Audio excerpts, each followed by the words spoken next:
ভারত বাংলাদেশের সম্পর্ক ক্রমশই খারাপ হচ্ছে।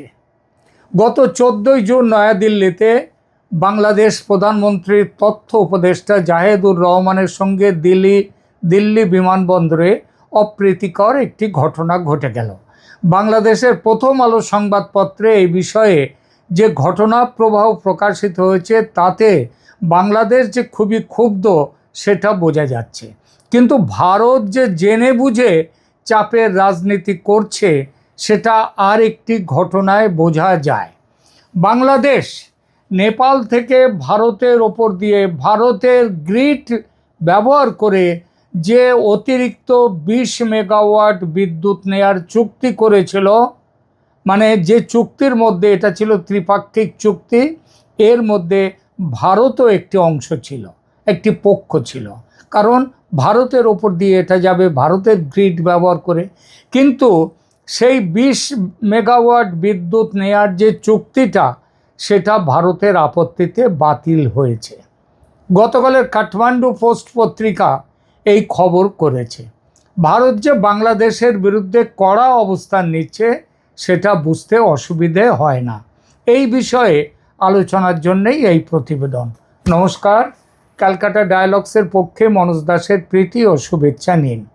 পরপর দুটি ঘটনা এবং তারও আগের কয়েকটি ঘটনা, যেমন সীমান্তে ফেন্সিং, বর্ডার কিলিং, পুশব্যাক, তারপর 8ই জুন থেকে 11ই জুন দিল্লিতে বিএসএফ বিজিবি বৈঠক, কিন্তু তার ফলাফল শূন্য, মানে নিষ্ফলা বৈঠক। ভারত কোনো দাবি বাংলাদেশের মানেনি এবং কোনো সমঝোতার চেষ্টায় বা লাইনে যায়নি।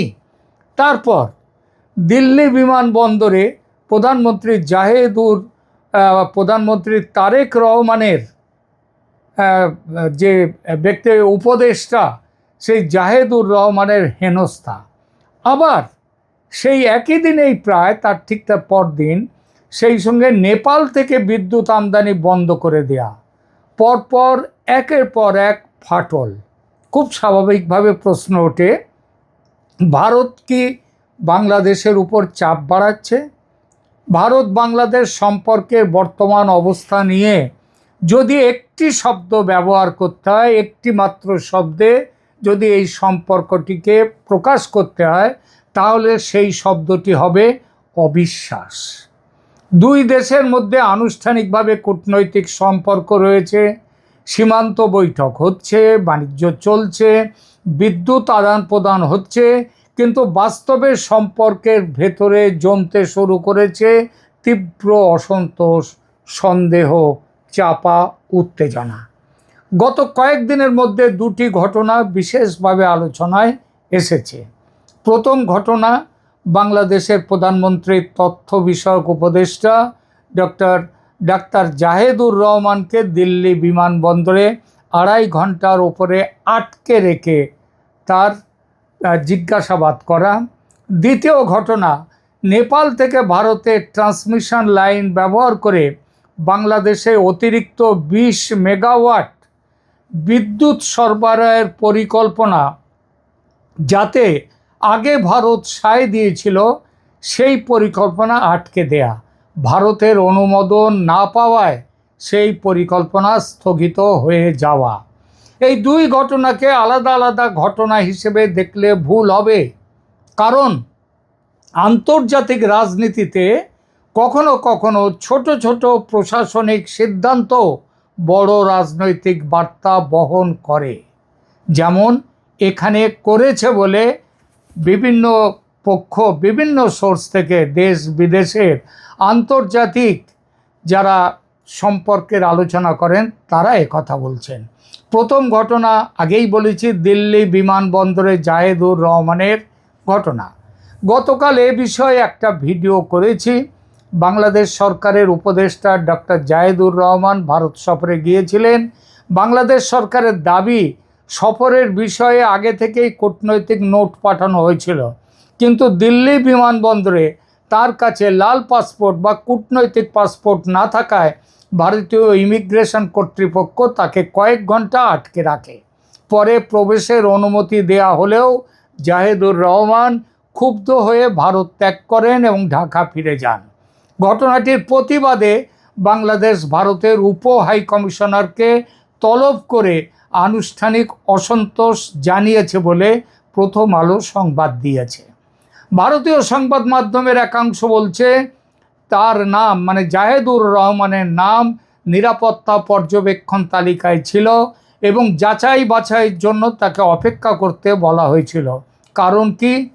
কারণটা হচ্ছে কিছু প্রতিবেদনে বলা হয়েছে যে অতীতে ভারতের বিষয়ে তিনি শুধু যে বিতর্কিত মন্তব্যই করেছিলেন তাই নয়, তার জামাতি একটা পশ্চাৎপট আছে। অর্থাৎ তিনি তারেক বিএনপি সরকারের প্রধানমন্ত্রীর উপদেষ্টা হলেও তার একটা জামাত অতীত আছে এবং সেই অতীতের ফলে তার একটা তাকে ভারতের কথা হচ্ছে তার নাম জাহেদুর রহমানের নাম পাকিস্তানের আইএসআইয়ের পেরোলেও নাকি আছে। সুতরাং এই বিষয়ে তার ভারত তাকে সহজভাবে নেয়নি তার এইভাবে আসাটা। তাহলে কি ভারত ইচ্ছাকৃতভাবে অপমান করেছে? এখানে দুটি সম্ভাবনা আছে। প্রথম সম্ভাবনা, এটি ছিল নিছক নিরাপত্তাজনিত বা আমলাতান্ত্রিক ঘটনা। তিনি তো রেড পাসপোর্ট বা কূটনৈতিক পাসপোর্ট নিয়ে আসেননি, এসেছিলেন সাধারণ পাসপোর্টে। কেন এসেছিলেন সাধারণ পাসপোর্টে সেটা নিয়েও নানা কথা চলছে। তার সঙ্গে একজন বোরখাধারী মহিলাও ছিলেন। সেই মহিলা বা কে, তার জন্যে তিনি যে এসেছিলেন সাধারণ পাসপোর্টে তা নয়। জানা যাচ্ছে যে বাংলাদেশ সরকার তাকে লাল পাসপোর্ট বা কূটনৈতিক পাসপোর্ট নাকি সময় মতো দিয়ে উঠতে পারেনি। অনেক কাজ আছে তো বাংলাদেশ সরকারের, সেই জন্য দিতে পারেনি। দ্বিতীয় সম্ভাবনা, ভারত সচেতনভাবেই একটি রাজনৈতিক বার্তা দিতে চেয়েছেন। কারণ তিনি কোনো সাধারণ যাত্রী নন, তিনি ছিলেন বাংলাদেশের প্রধানমন্ত্রীর ঘনিষ্ঠ উপদেষ্টা, তার জামাত অতীত আছে, তার আইএসআই সংযোগের অভিযোগও আছে। সত্যি কিনা অন্য প্রশ্ন। তবে তার সফরের বিষয়ে আগে থেকেই নাকি বাংলাদেশ ভারতকে জানিয়েছিল, অর্থাৎ সরকারি যোগাযোগ ছিল। এমন একজন ব্যক্তিকে কয়েক ঘন্টা আটকে রাখা এবং পরে প্রবেশের অনুমতি দেয়া, এটিকে ঢাকা স্বাভাবিক ঘটনা হিসেবে নেয়নি। আন্তর্জাতিক কূটনীতিতে অনেক সময় প্রকাশ্যে কঠোর বিবৃতি না দিয়েও বিমানবন্দর, ভিসা, প্রোটোকল বা নিরাপত্তা যাচাইয়ের মাধ্যমে অসন্তোষের বার্তা দেয়া হয়। আর দ্বিতীয় ঘটনাটা কি? নেপালের বিদ্যুৎ নিয়ে ভারতের আপত্তি। এবার আসি বিদ্যুতের বিষয়ে। নেপাল ইতিমধ্যেই ভারতের গ্রিড ব্যবহার করে বাংলাদেশে 40 মেগাওয়াট বিদ্যুৎ রপ্তানি করছে। এর সঙ্গে আরও 20 মেগাওয়াট যোগ করে মোট 60 মেগাওয়াট করার বিষয়ে নীতিগত আলোচনা হয়েছিল ভারতের সঙ্গে, কিন্তু ভারতের কেন্দ্রীয় বিদ্যুৎ কর্তৃপক্ষ শেষ মুহূর্তে অনুমোদন দেয়নি। ফলে অতিরিক্ত 20 মেগাওয়াট বিদ্যুৎ আপাতত বাংলাদেশ পাচ্ছে না। এবং এই ঘটনা থেকে এই ইঙ্গিতও পাওয়া যাচ্ছে যে 40 মেগাওয়াট বিদ্যুৎ যাচ্ছে ভারতের গ্রিড দিয়ে, ভারত সেটাও বন্ধ করে দিতে পারে কিনা সেই চিন্তাও চলছে। ভারতের এ ব্যাপারে আনুষ্ঠানিক ব্যাখ্যা হলো, ট্রান্সমিশন লাইনের সক্ষমতার সীমাবদ্ধতা রয়েছে। 1000 মেগাওয়াট ক্ষমতার ভারত বাংলাদেশ করিডরে অতিরিক্ত বিদ্যুৎ পরিবহনের জায়গা নেই। কারণ এখান দিয়ে এই লাইন দিয়ে আবার ভারতের 6টি যে 7টি 7 সিস্টার সিকিম, সেখানে বিদ্যুৎ যায়। এটা একটা প্রযুক্তিগত ব্যাখ্যা, কিন্তু প্রশ্নটি হচ্ছে যে বিষয়টি কি সত্যি প্রযুক্তিগত পুরোপুরি? বাংলাদেশের অনেক পর্যবেক্ষক মনে করছেন সময়টা অত্যন্ত তাৎপর্যপূর্ণ, যখন দুদেশের মধ্যে সীমান্ত, তারপরে pushback, border fencing, Sheikh Hasina, কূটনৈতিক সম্পর্ক সব কিছু নিয়ে টানাপোড়েন চলছে। তখন এমন সিদ্ধান্তকে শুধুমাত্র প্রযুক্তিগত সিদ্ধান্ত বলে বিশ্বাস করা কঠিন, এটা বলছেন বাংলাদেশের পর্যবেক্ষকরা। যদিও এর পক্ষে সরাসরি কোনো প্রমাণ নেই, তবু রাজনৈতিক কারণ যে একটা উঠবে সেটা স্বাভাবিক। মাত্র 3 মাস আগে 17 বছর পর তারেক রহমানের বাংলাদেশে ফিরে আসা, বেগম জিয়ার জানাজায় পররাষ্ট্রমন্ত্রী জয়শঙ্করের উপস্থিতি, তারেককে মোদির ব্যক্তিগত আমন্ত্রণ, তারেকের শপথ গ্রহণ অনুষ্ঠানে ভারতের লোকসভার স্পিকার ওম বিড়লার উপস্থিতি, এই সব কিছুর মাত্র 3 মাসের মধ্যে সম্পর্ক এমন জায়গায় পৌঁছে যাওয়াটা কিন্তু অবিশ্বাস্য। তাহলে বোঝাই যাচ্ছে ভারতের একটা উষ্মা হয়েছে। কিন্তু এই উষ্মার কারণ কি? এটাই সবচেয়ে গুরুত্বপূর্ণ প্রশ্ন। ভারত কেন অসন্তুষ্ট? কেন দিল্লি বারবার কঠোর সংকেত পাঠাচ্ছে? প্রথম কারণ শেখ হাসিনা প্রসঙ্গ। এই ব্যাপারে তারেক রহমান সরকার, মোহাম্মদ ইউনূস সরকার, জামাত, বিএনপি, এনসিপি সবার অবস্থান এক। শেখ হাসিনাকে ফাঁসি কাঠে চড়ানো কিংবা আজীবন জেলের কুঠুরিতে রেখে বন্দি করে রাখা।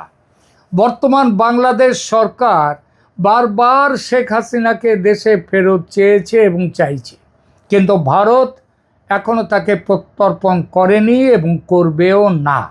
কারণ দিল্লি মনে করে হাসিনা দীর্ঘদিন ভারতের সবচেয়ে ঘনিষ্ঠ আঞ্চলিক মিত্র ছিলেন, তাকে ঘাতকের হাতে তুলে দেবে না ভারত। তার পতনের পর যে নতুন রাজনৈতিক বাস্তবতা তৈরি হয়েছে তা নিয়ে ভারত পুরোপুরি স্বস্তিতে নেই। ভারত বারবার চেয়েছে ইনক্লুসিভ ইলেকশন, হাসিনাকে নিয়ে, আওয়ামী লীগকে নিয়ে নির্বাচন হোক। ভারতের কথা শোনেনি তারেক রহমানের বাংলাদেশ। এমনকি তারেক রহমান দেশে ফেরার আগে সংবাদপত্রে তিনি বলেছিলেন, তিনি ইন্টারভিউ দিয়ে বলেছিলেন যে বিএনপি এবং তিনি কখনো বিশ্বাস করেন না যে কোনো রাজনৈতিক দলকে নিষিদ্ধ করার রাজনীতিতে বিশ্বাস করেন না, কারণ সেটা করলে ভবিষ্যতে তার দলকেও কেউ নিষিদ্ধ করতেই পারে। সুতরাং তিনি তার বিরুদ্ধে ছিলেন, কিন্তু তার কাজ প্রমাণ করছে তিনি বিরুদ্ধে নন। তিনি মোহাম্মদ ইউনূস, তিনি জামাত, তিনি পাকিস্তান, এদের পথেই তিনি চলছেন। দ্বিতীয়ত, বাংলাদেশের ভারত বিরোধী বক্তব্য, আচরণ নিয়ে একটা প্রবল উদ্বেগ ভারতের। ভারতের নীতি নির্ধারকদের একটি অংশের দৃঢ় ধারণা, বাংলাদেশের বর্তমান ক্ষমতা কাঠামোর কিছু ব্যক্তি ও গোষ্ঠীর বক্তব্যে ভারত বিরোধী সুর ক্রমশই বাড়ছে। ভারত এটিকে শুধু রাজনৈতিক বক্তব্য হিসেবে নয়, নিরাপত্তাজনিত বিষয় হিসেবেও দেখে। দিল্লি সম্ভবত বোঝাতে চাইছে ভারতকে প্রকাশ্যে আক্রমণ করা, আবার একই সঙ্গে ভারতের কাছ থেকে বিশেষ সুবিধাও আশা করা, এই দুটো একসাথে করা যাবে না। যে কোনো একটি দিক বেছে নাও। তৃতীয়ত, সীমান্ত বিতর্ক, অনুপ্রবেশ, ফেন্সিং, পুশব্যাক। বাংলাদেশ অভিযোগ করছে ভারত অনিয়মিতভাবে কিছু মানুষকে সীমান্ত পার করে বাংলাদেশে ঠেলে দেওয়ার চেষ্টা করছে, নিয়ম না মেনে কাঁটাতারের বেড়া দিচ্ছে, বর্ডার কিলিং করছে। বাংলাদেশ এই বিষয়ে প্রকাশ্যে প্রতিবাদ জানিয়েছে, ভারত পাত্তা দেয়নি সেসব অভিযোগে। সাম্প্রতিক বিএসএফ বিজিবি আলোচনাতেও বিষয়টি উত্থাপিত হয়েছে। 4 দিন ধরে আলোচনা চলেছে, তার ফলাফল শূন্য। ভারত নিজের অবস্থানে অনড় এবং বাংলাদেশও তারা মেনে নিতে চায়নি।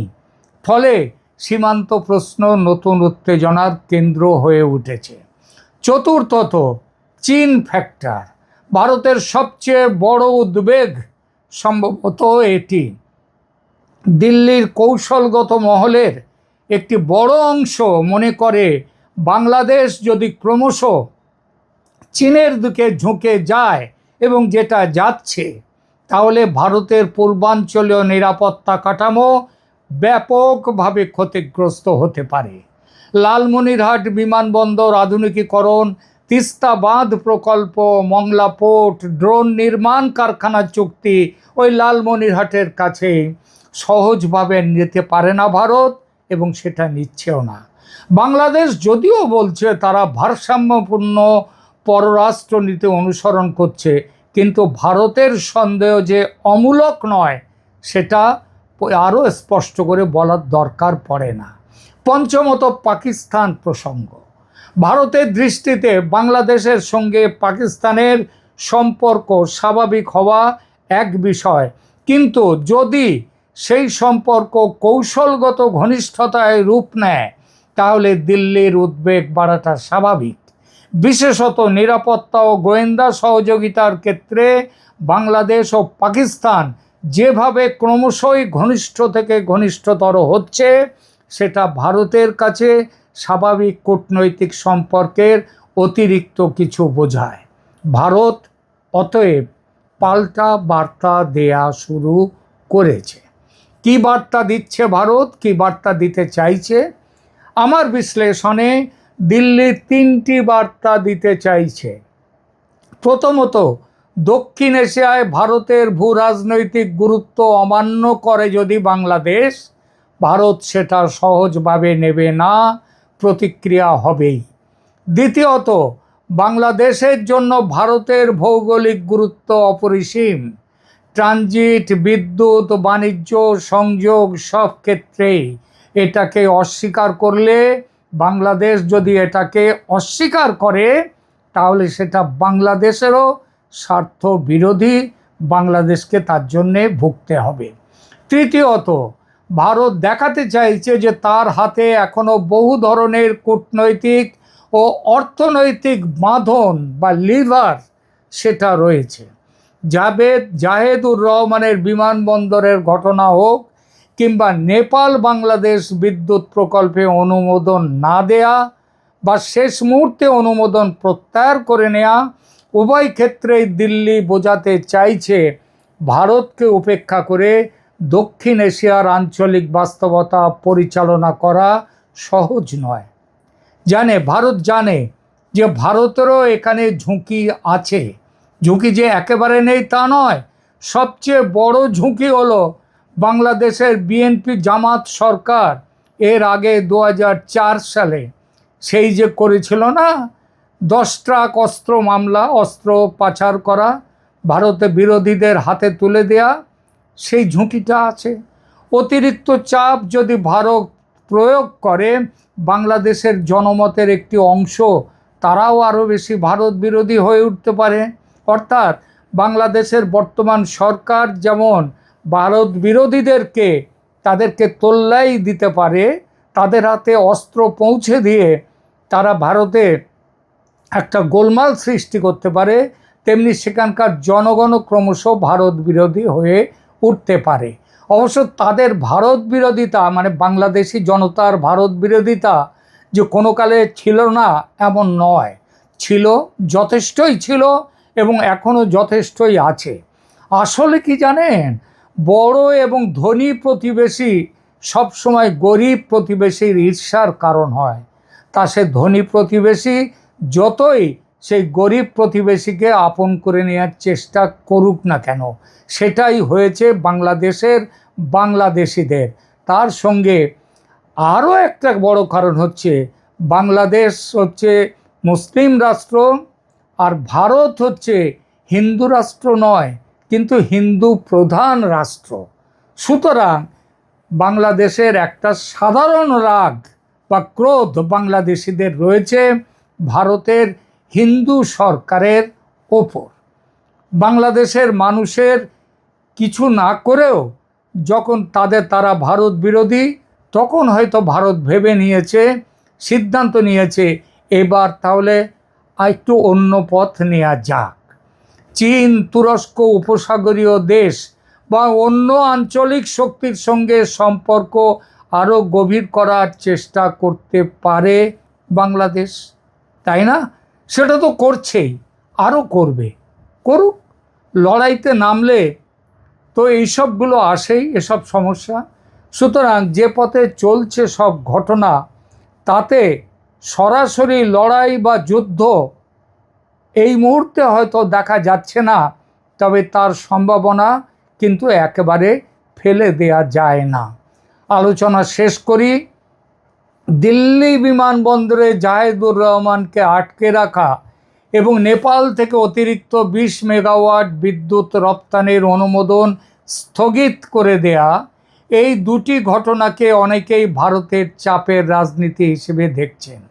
যারা ভাবছেন এমনটা হতে পারে, ছোটোখাটো ইস্যু, কিছু তেমন কিছু ধরার নেই এখানে, তারা দয়া করে মনে রাখবেন আন্তর্জাতিক সম্পর্কের বাস্তবতা হলো ঘটনার চেয়েও গুরুত্বপূর্ণ হয়ে ওঠে তার রাজনৈতিক বার্তা।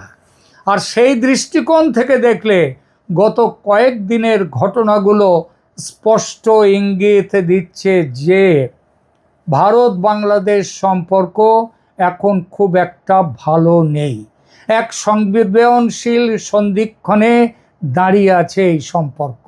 প্রশ্ন হচ্ছে, দুই দেশের উচ্চতর কর্তৃপক্ষ তারা কি সংলাপের মাধ্যমে এই অবিশ্বাস দূর করবে, নাকি দক্ষিণ এশিয়ার সবচেয়ে গুরুত্বপূর্ণ দ্বিপাক্ষিক সম্পর্কগুলোর একটি আরও গভীর সংকটের দিকে এগোবে? এইটাই এখন দেখার। প্রিয় দর্শক, আপনার মতামত কমেন্ট করে জানান। সেই সঙ্গে এখনও সাবস্ক্রাইব না করে থাকলে সাবস্ক্রাইব করুন চ্যানেল ক্যালকাটা ডায়ালগস। মনোজ দাসের পাশে থাকুন, সঙ্গে থাকুন। ধন্যবাদ।